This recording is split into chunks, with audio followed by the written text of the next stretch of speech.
नमस्कार, मैं योगेश राणा। अब हमारे पास एक नया शानदार संसद भवन है। 21 दलों के विरोध के बाद भी नरेंद्र मोदी ने नया संसद भवन राष्ट्र को समर्पित कर दिया। 2024 के लोकसभा चुनाव में चुने गए सांसद इसी भवन में बैठेंगे, लेकिन इस नए संसद भवन के उद्घाटन आयोजन से एक बड़ा सवाल जन्मा है। और सवाल यह है कि क्या सेंगोल 2024 के चुनाव में कोई बहुत बड़ा कारक बनकर उभरेगा? इस उत्तर की तलाश को शुरू करते हुए आप 3 तस्वीरों और इन 3 तस्वीरों के साथ जुड़ी हुई तारीख को याद कीजिए। पहली तस्वीर, यह तस्वीर साल 2014 में 20 मई के दिन की है। देश के संसदीय इतिहास में पहली बार ऐसा हुआ कि कोई प्रधानमंत्री पद की शपथ लेने से पहले संसद पहुंचा और लोकतंत्र के मंदिर के द्वार पर, संसद के द्वार पर मत्था टेक कर आशीर्वाद लिया। नरेंद्र मोदी की इस एक तस्वीर ने नरेंद्र मोदी की छवि तुरंत ही बदल कर रख दी थी। इसके बाद साल 2020 में 5 अगस्त का दिन प्रधानमंत्री नरेंद्र मोदी ने अयोध्या में राम मंदिर निर्माण की आधारशिला रखी और इस दौरान उन्होंने दंडवत होकर प्रणाम किया। यह दूसरा मौका था जब प्रधानमंत्री ने इस तरह से दंडवत होकर नमन किया। और अब 2023 में 28 मई का दिन प्रधानमंत्री नरेंद्र मोदी नए संसद भवन में सेंगोल के सामने दंडवत हुए। नरेंद्र मोदी ने पिछले कई दिनों में अपनी 3 तस्वीरों से एक बड़ा संदेश देने का काम किया है अपने वोटर के लिए, अपने फॉलोअर्स के लिए। एक तस्वीर जब चेन्नई से आए संतों ने उनको राजदंड सौंपा, इसके बाद जब वो नए संसद भवन में राजदंड के सामने दंडवत हुए और इसके बाद जब वो इस राजदंड को लेकर इसको स्थापित करने के लिए लोकसभा अध्यक्ष की सीट की ओर बढ़े, क्योंकि उसी के पास में समीप में इसको स्थापित किया जाना था। इन 3 तस्वीरों को देखकर नरेंद्र मोदी के चाहने वाले कुछ बातें कह रहे हैं, कुछ अंदाजे लगा रहे हैं।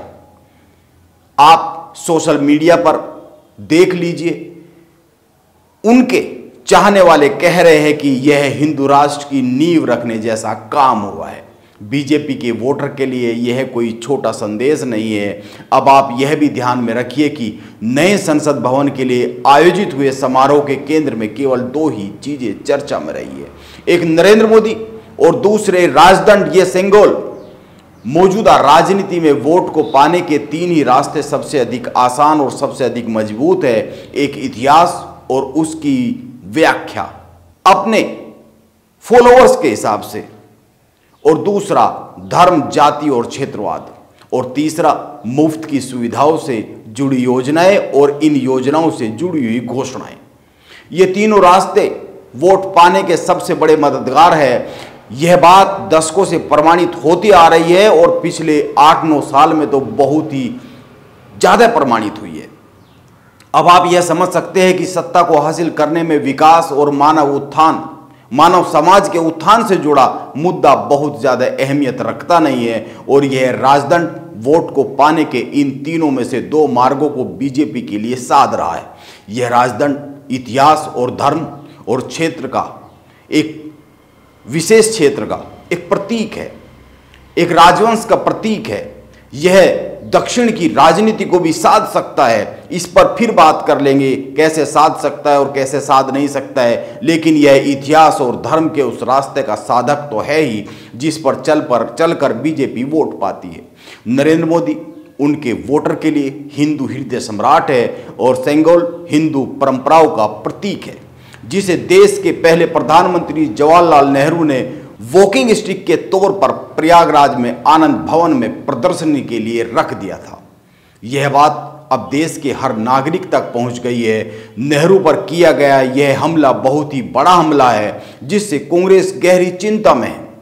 इसीलिए इस राजदंड को लेकर प्रचारित हो रही कहानियों से चिंता में आकर जयराम रमेश खुद मैदान में आए हैं और उन्होंने कहा कि बीजेपी मनगढ़ंत कहानियां गढ़ रही है। जयराम रमेश ने कहा कि माउंटबेटन, राजाजी और नेहरू से जुड़ा कोई ऐसा दस्तावेज नहीं है जो प्रमाणित करे कि यह राजदंड अंग्रेजों से भारत को सत्ता हस्तांतरण के प्रतीक के तौर पर मिला है। उनके इस बयान पर गृह मंत्री अमित शाह ने कहा कि कांग्रेस पार्टी भारतीय परंपराओं और संस्कृति से इतनी नफरत क्यों करती है। भारत की स्वतंत्रता के प्रतीक के रूप में तमिलनाडु के एक पवित्र मठ ने पंडित नेहरू को यह पवित्र सेंगोल दिया था। लेकिन इसे चलने की छड़ी समझकर एक संग्रहालय में भेज दिया गया। यह अमित शाह कह रहे हैं, यह एक अनथीन बहस है जो चलती ही रहेगी, लेकिन सवाल यह है कि यह राजदंड भाजपा की कितनी मदद करने वाला है राजनीतिक तौर पर। आने वाले 2024 के चुनाव में इसको दो बातों से समझा जा सकता है। एक, मौजूदा समय में भाजपा को अपने वोट बैंक को अपने पास रोके रखना सबसे ज़्यादा महत्वपूर्ण है, क्योंकि 10 साल की सत्ता होने वाली है, 9 साल की सत्ता हो चुकी है, एंटी इनकम्बेंसी बनती ही बनती है, और अपने वोटर को अपने पास रोकने के लिए भाजपा के पास 3 शब्द हैं। वो इन तीनों शब्दों को अपने वोटर की स्मृतियों से निरंतर रखना चाहती है, मिटाना नहीं चाहती, मिटने देना नहीं चाहती है। और ये 3 शब्द है, एक राष्ट्रवाद, 2 हिंदू राष्ट्र की अवधारणा, और 3 अयोध्या में भगवान राम का मंदिर, जो कि करीब करीब तैयार हो चुका है। और यह जो राजदंड है, यह पहले 2 शब्दों को खुद में समाहित करता है, राष्ट्रवाद और हिंदू राष्ट्र की अवधारणा। मैंने जो पिछले 2 दिन की नरेंद्र मोदी की 3 तस्वीरें दिखाई है, इनकी जो बात की है, वो इस बात को साबित करती है कि यह राजदंड पहले 2 शब्दों को बहुत अच्छी तरीके से साधता है, उनको खुद में समाहित करता है। इसके विपरीत कांग्रेस के सामने केवल एक ही चुनौती है, विपक्ष को एकजुट करना, और जो एकजुट नहीं हो रहा है, जो साथ नहीं आ रहा है, उसके कारण वोट में होने वाले बिखराव को रोकना। अभी तक मुझे अपने मकसद में भाजपा अधिक सफल होती हुई दिखती है, क्योंकि वो अपने तीनों शब्दों को हर कुछ माह बाद नए अवतार के साथ अपने फॉलोअर्स के सामने, अपने वोटर के सामने पेश करती रहती है। जबकि विपक्ष में राहुल गांधी और केजरीवाल का मिलन होना मुश्किल है। राहुल गांधी और केजरीवाल 2 ऐसे ध्रुव है जो बात को बिगाड़ सकते हैं, और यह कई राज्यों के लिए घातक है। इन दोनों का समीकरण यह मिलने नामुमकिन है, और इस कारण कई राज्यों में जो भाजपा का विरोधी वोट है, उसके बिखरने का सीधा सीधा खतरा है। इसीलिए ये मान ही लिया जाना चाहिए कि सेंगोल का जो संबंध है वो सत्ता हस्तांतरण से है या नहीं है, इस पर तो बहस चलती ही रहेगी। इसको चलने ही दीजिए।